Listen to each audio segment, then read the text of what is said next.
सीमावर्ती क्षेत्र में बाढ़ का खतरा, ग्रामीणों में दहशत का माहौल। बाढ़ के कारण एसएसबी के जवानों ने ऊंचे स्थानों पर पहुंचकर बनाया बसेरा। जनपद पीलीभीत के तहसील कलीनगर तराई क्षेत्र के भारत नेपाल अंतर्राष्ट्रीय सीमा से हैं, जहां 4 दिन से लगातार हो रही बारिश के चलते बाढ़ की स्थिति उत्पन्न हो गई है। वहीं इंडो नेपाल सीमा पर बहने वाली शारदा नदी का जलस्तर बढ़ने से सीमा पर स्थित गांव बंदरबोझ, बूंदीभूर तथा नौजुलिया सहित कई गांवों में लगातार बारिश के चलते बाढ़ का पानी घरों में घुस गया। शारदा नदी का जलस्तर लगातार बढ़ रहा है। वहीं शारदा नदी का जलस्तर बढ़ने से दहशत का माहौल बना हुआ है। वहीं ग्रामीण बचाव व सुरक्षा की दृष्टि से अपने अपने परिवारों, सामान व मवेशियों को ऊंचे और सुरक्षित स्थानों पर पहुंचना शुरू कर दिए हैं। वहीं भारत नेपाल सीमा पर स्थित नवजुलिया एसएसबी कैंप में बाढ़ का पानी घुसने से जवानों में अफरा तफरी मच गई है तथा उन्होंने आनन फानन में ऊंचे स्थानों पर पहुंचकर स्वयं तथा अपने सामान को सुरक्षित करने में जुटे हुए हैं।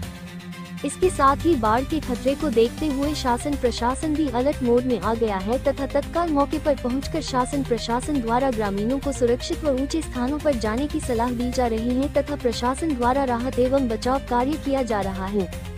आपको बता दें कि हर साल बरसात के समय में शारदा नदी का जलस्तर बढ़ने से बाढ़ की स्थिति बन जाती है। जनजीवन पूरी तरह अस्त व्यस्त हो जाता है। इसके साथ ही काफी तबाही और नुकसान भी होता है। इस बार भी शारदा नदी का जलस्तर बढ़ने के कारण बाढ़ आ गई तथा ग्रामीणों का भारी नुकसान हुआ है तथा ग्रामीण काफी चिंतित और परेशान नजर आ रहे हैं। वहीं प्रशासन ने बाढ़ की स्थिति से निपटने के लिए तैयारियां शुरू कर दी हैं और नदी के किनारे बसे ग्रामीणों को सचेत व सावधान किया जा रहा है। इसके अलावा प्रशासन ने बाढ़ राहत सामग्री भी जमा कर ली है, जिससे जरूरत पड़ने पर लोगों की मदद की जा सके।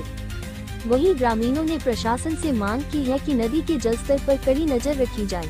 वहीं ग्रामीण ने बताया कि भारत नेपाल सीमा से बहने वाली शारदा नदी का पानी नेपाल के प्रशासन द्वारा नेपाल के तरफ तट बांध लगा दिया गया है, जिसके चलते नेपाल के तरफ जाने वाला बाढ़ का पानी सीमा क्षेत्र से होते हुए भारत की ओर गांव में घुस रहा और जिसके चलते जनजीवन अस्त व्यस्त हो रहा है।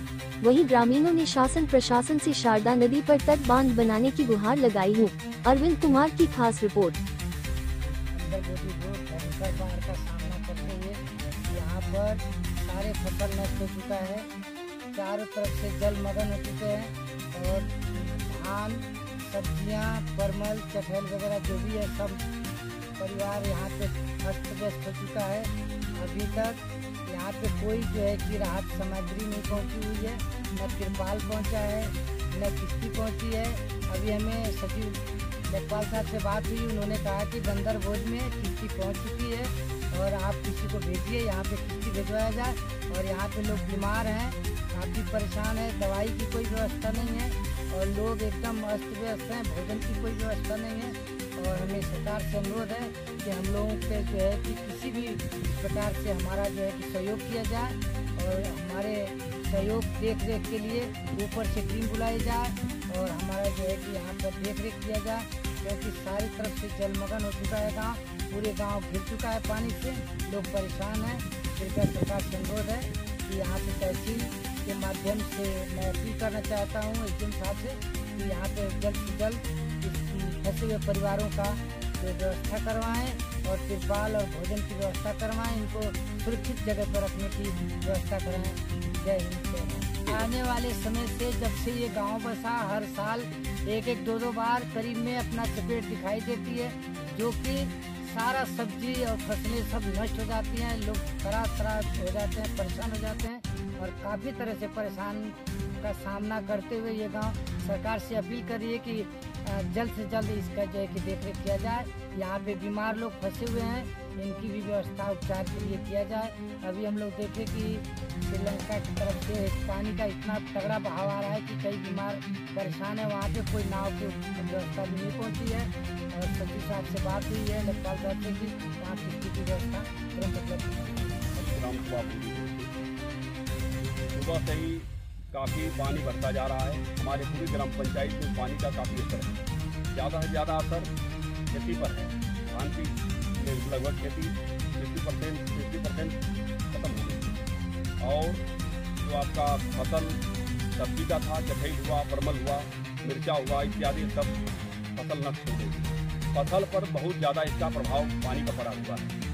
दूसरी बात जानवरों को असर इसका पड़ने लगा तो लोग अपना जानवर ले जा करके सेकेंड बंदिया पर अपना उनकी व्यवस्था बना रखे हैं।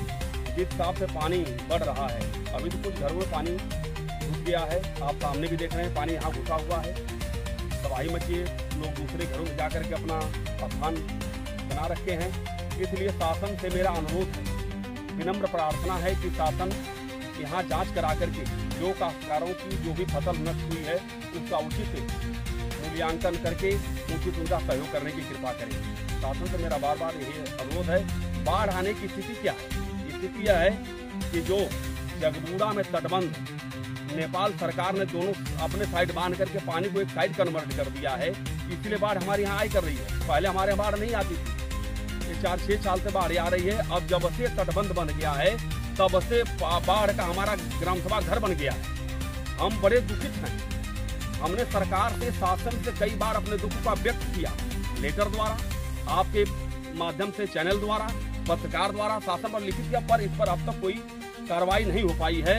मेरा शासन से बहुत अनुरोध है कि हमारे इस गरीबी को, स्थिति को देखते हुए बाढ़ से हमारे पशु बच्चों को, परिवार को, गृहस्थी को बचाने के लिए जैसे नेपाल सरकार ने अपने तरफ तटबंध बनाकर अपने देश की सुरक्षा की है, उसी प्रकार से हमारी सरकार हमारे तरफ तटबंध बनवा करके हमारी सुरक्षा करने की कृपा करे। मैं बार बार सरकार से ये अनुरोध करूंगा कि हम पर कृपा करके हमारे इस दुख को दूर करें। अभी तो पता लगा है कि लेखपाल साहब दूधी नंबर 3 में आए हुए हैं, हमसे कोई वार्ता नहीं हुई है, पर सुनने में पता लगा कि यहाँ आए हुए हैं, मौके में है, क्योंकि हमारे यहाँ तो आने का रास्ता भी बाधित हो चुका है। रास्ता हमारे यहाँ पिछले साल भी बाढ़ आई तो जब कट गया था, इस बार भी काफी वहाँ पानी चल रहा है, तो यहाँ आने जाने का तो कोई व्यवस्था है नहीं। फिर भी हमारे यहाँ कोई नौका वगैरह की अगर व्यवस्था कर लें तो भी अच्छा रहेगा। बाकी सब तो यही स्थिति है। आपके माध्यम से सरकार को हम गुजारिश कर रहे हैं, सरकार हम पर ख्याल करें, हमारी व्यवस्थाएं देखें। जय श्री राम।